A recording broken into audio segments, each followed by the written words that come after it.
Hello guys, ഇന്നലെ ഏട്ടൻ്റെ birthday ആയിരുന്നു കേട്ടോ. ഇന്നലെ എന്ന് പറയുന്നത് ജൂലൈ 25-ന്. നിങ്ങൾ എന്നാണ് ഈ വീഡിയോ കാണുക എന്ന് പറയാൻ പറ്റൂലല്ലോ. ഇവിടെയാണെങ്കിൽ നല്ല കൊതുകാണ് കേട്ടോ. അപ്പൊ ഞാൻ പറഞ്ഞു വന്നത്, ഞാനിപ്പം എന്റെ വീട്ടിലാണല്ലോ. അപ്പൊ വൈകിട്ട് ഏട്ടനോട് ഞാൻ ഇങ്ങോട്ട് വരാൻ പറഞ്ഞിട്ടുണ്ട്. ചെറിയൊരു കേക്കൊക്കെ മേടിച്ച് ചെറുതായിട്ടൊന്ന് സെലിബ്രേറ്റ് ചെയ്യാം അല്ലേ.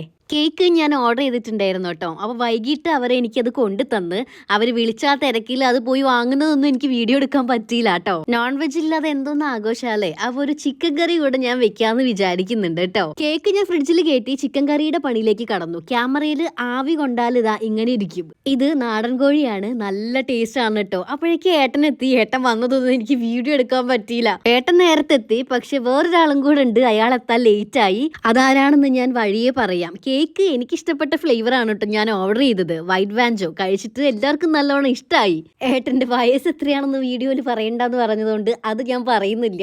നിങ്ങൾക്ക് ഗസ് ചെയ്യാൻ പറ്റുമെങ്കിൽ ഗസ് ചെയ്തോളൂ കേട്ടോ. എല്ലാവരും കൂടെ അങ്ങനെ കൂടുമ്പോഴൊക്കെയാണ് വീട്ടിലൊരാൾ മിസ്സായ കാര്യമൊക്കെ നമുക്ക് പെട്ടെന്ന് എഫക്ട് ചെയ്യുന്നത്. ഞാൻ ചിന്നുവിൻ്റെ കാര്യമാണ് കേട്ടോ പറഞ്ഞത്. പിന്നെ അവൾ എൻ്റെ വീഡിയോ കുത്തിയിരുന്ന് കാണാറൊന്നുമില്ല, അതുകൊണ്ട് ഇതൊന്നും അവളെ വലിയ രീതിയിൽ അങ്ങ് ബാധിക്കുന്ന എനിക്ക് തോന്നുന്നില്ല. പിന്നെ ഒരാളെത്താൻ ലേറ്റ് ആയെന്ന് ഞാൻ പറഞ്ഞിരുന്നല്ലോ, അതാരാണെന്ന് അറിയണ്ടേ? ഇതാ ശ്രീകുട്ടനാണ് കേട്ടോ. അവനിന്ന് എറണാകുളത്ത് നിന്ന് വന്നതാണ്. ട്രെയിൻ ഇറങ്ങി നേരെ ഇങ്ങോട്ട് വരാൻ പറഞ്ഞതാണ് കേട്ടോ. അവൻ ഫറൂഖാണ് ട്രെയിൻ ഇറങ്ങുക.